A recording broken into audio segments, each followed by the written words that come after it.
Hey everybody. I'm just gonna walk through like a 12 to 15 minute beginner stretch routine.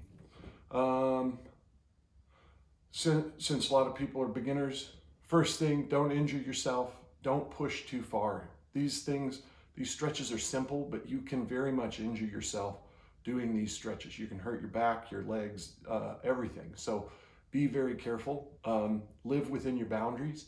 These should stretch your muscles, but they shouldn't cause pain. The second thing is when you're on your own, try to focus on your breathing. Try and deepen your breath. Um, and try and focus on sort of expanding on the inhale and sort of deflating on the exhale. And during that exhale, you can kind of push the stretch a little further. Again, not right when you're beginning, but let's jump in. You can do this exercise with a ball or without. I like the weight of the ball, but just starting to open up the spine, moving back and forth.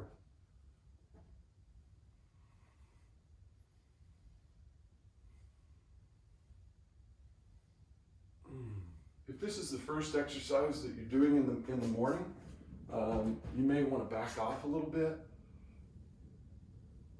but it feels really good once you're kind of loosened up and once you get the spine kind of loosened up.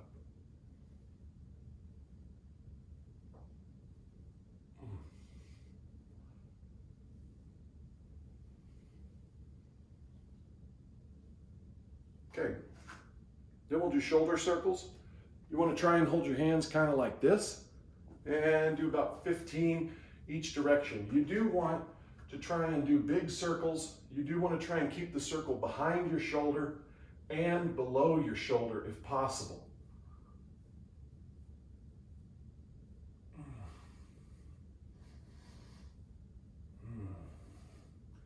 Then we'll stop, turn the grip around and go the other way. Again, keeping that circle behind you and below the shoulder, making it as big as you can.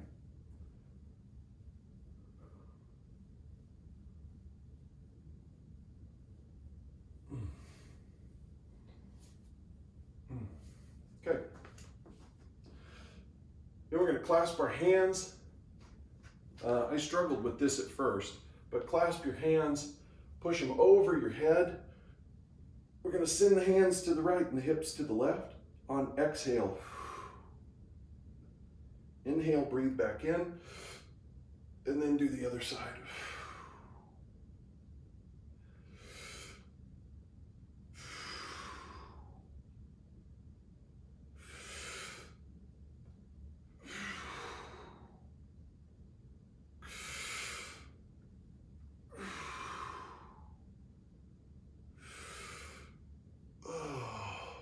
Good. You can kind of add in, this is very loose, right? So you can kind of add in whatever feels good for your body, whatever sort of stretching and limbering up makes you feel good is great. Before we head down to the ground, we'll start to get the lower body involved by doing leg stands. And so at first, you may only be able to put your leg like this, and you may need to tap to maintain your balance.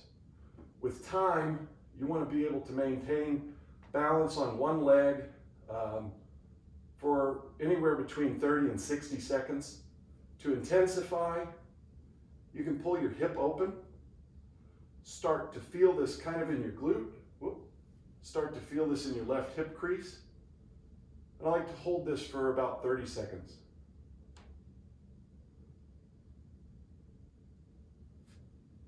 Then we'll come and do the other side. Again, if you're just beginning, you may hold your leg here and you may have to tap a lot. That's fine as long as you're not collapsing into that other leg. Maintain most of your weight in this leg. It helps if you flex all of the muscles in that leg as well.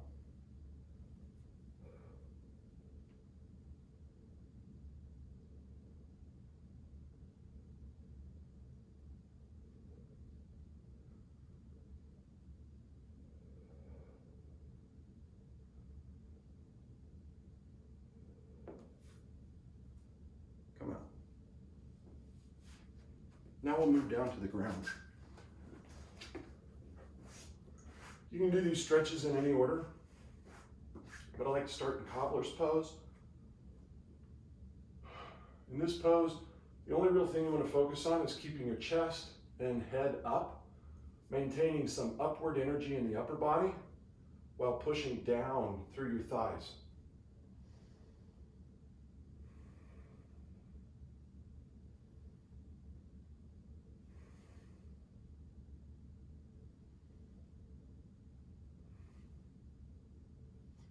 And depending on your body and your flexibility, you may like different things. Different things may feel good.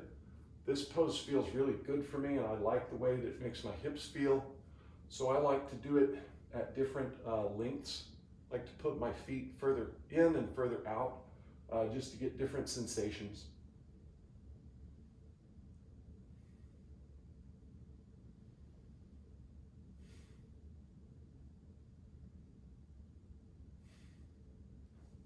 From there, we'll just do a simple spinal twist. So you put your legs out, cross one over the other, and then turn. A few keys here. You do want to take this easy. You do not want to torque your body with your arms. You want to try and twist with your spine and kind of balance yourself with your arms. The other thing to remember is we're not trying to look backward. We're just trying to look to the side. And so we're twisting our body to the side, looking to the side. Then we'll repeat this on the other side.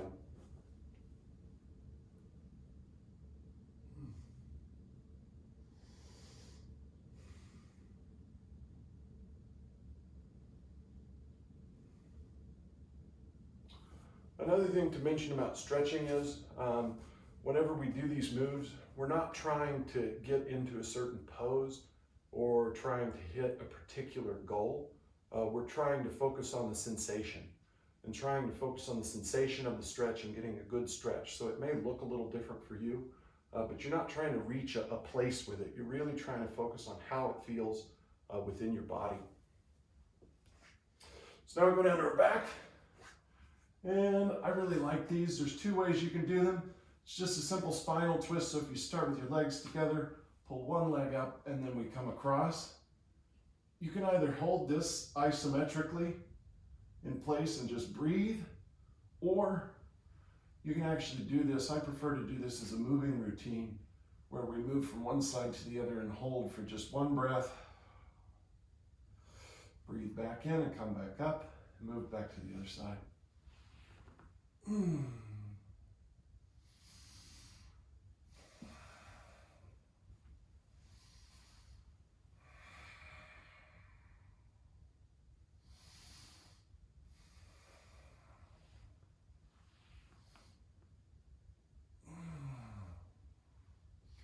If you do this right, you'll feel it. If you want to intensify, you can put like this. I don't really need to do that. If you do this right, you'll feel it in your glute, and you'll also feel the flex in your spine. You want to try and keep your opposite shoulder on the ground as much as possible, but I really struggle with that. From here, we pull our legs up into our chest, start to stretch the small of our back, and then what you can do is you can kind of play around with your knees. I'm not very flexible in my hips, but you can play around with your knees and find what feels good there.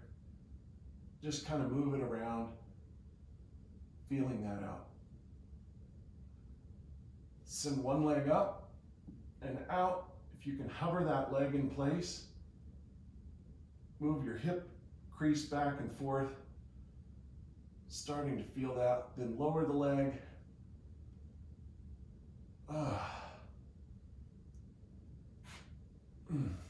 Repeat on the other side.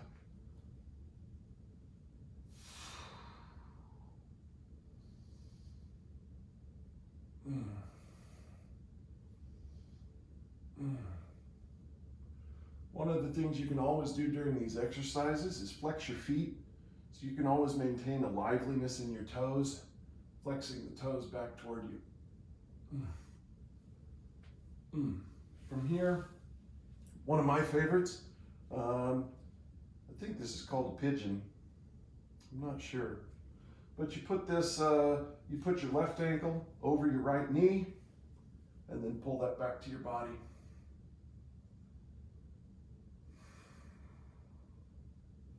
Again, you can move this kind of right and left and play around with it. Find where your hip feels great and needs that stretch. As you get more used to this, you can actually push down with your left foot, with your left knee, with your left thigh, and intensify this feeling. But you just hang out here for 6 to 8 breaths.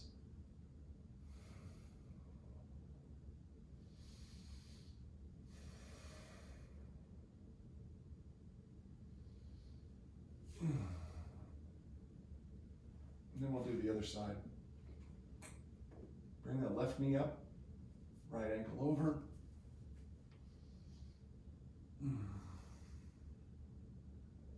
You can see as you advance, you can use your right elbow to push down into that thigh to deepen the sensation.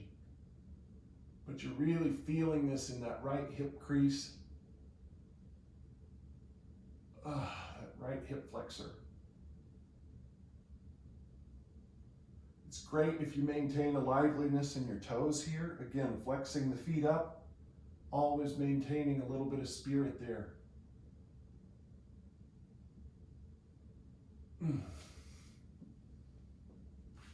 Okay, then we'll come up. We'll stretch our hamstrings. So if we get into sort of a classic figure 4 pose, think about maintaining this upward energy, chest up, head up. Come up and over and down.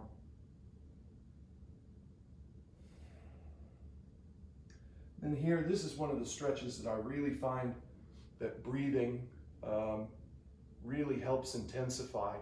And with every exhale, you can go a little bit deeper, a little bit deeper. Again, though, if you're just beginning, don't push it. When I started, I was about here, truly. And it took me probably 13 or so days to touch my foot. But if you can see already with me, if you just hang out here and you just breathe, you can go a little deeper every single breath. And that's when you really start to get a really, really solid stretch.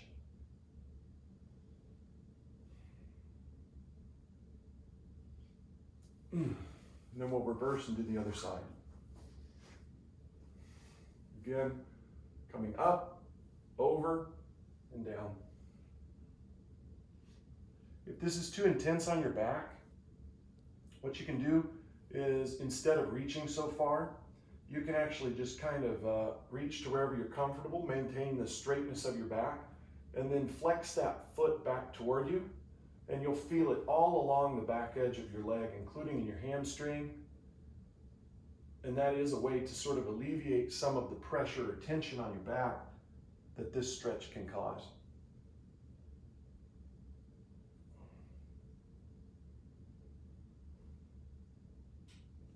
All right, we're almost done.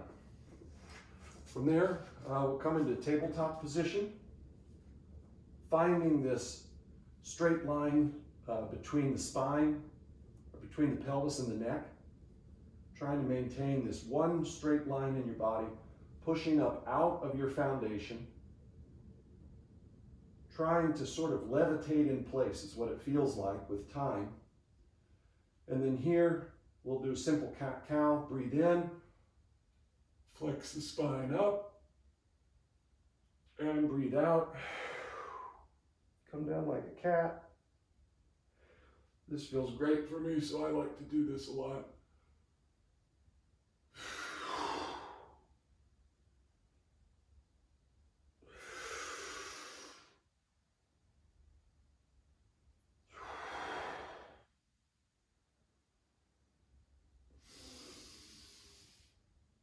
From here, I like to sort of play around with my hips and my shoulders, just finding something that feels good and shining light around inside the body. And then eventually, what we'll do is we'll come up and over into a downward dog position. You can spend as much time here as you want to. You can kind of flex your feet around and play with it this way.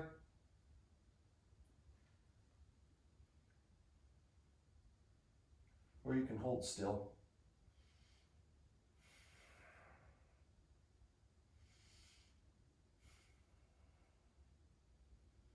From here, we'll slowly walk our feet up to our hands. This is kind of a difficult thing to do, especially when you're new, but we hang over for a second. You can maintain a lot of bend in your knees here. There's no reason to straighten your legs. And then just come to wherever you can for a few seconds before we slowly rise up.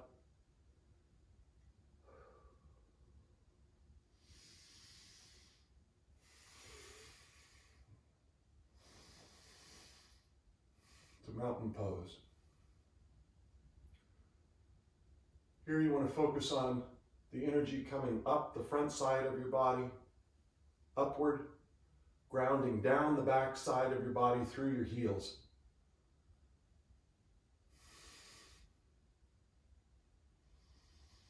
Feel your feet planted into the ground. Stay here basically as long as you like. And that is the whole routine. From there, you can go back and do a second time through. I think it is really beneficial to do that, but that's it. There you have it. Obviously, there are modifications and intensifications of every single one of those things. If there's a particular area of your body that is tight or that you like to stretch, you can do so many more exercises within each individual body part. And so what I would encourage you to do is build your own routine by starting with this, doing it for maybe 3 or 4 weeks, and then finding where you need specific help. And if like you need more looseness in your hamstrings or something like that, then just look up a couple of different simple exercises and add them to the routine, make it your own. See ya.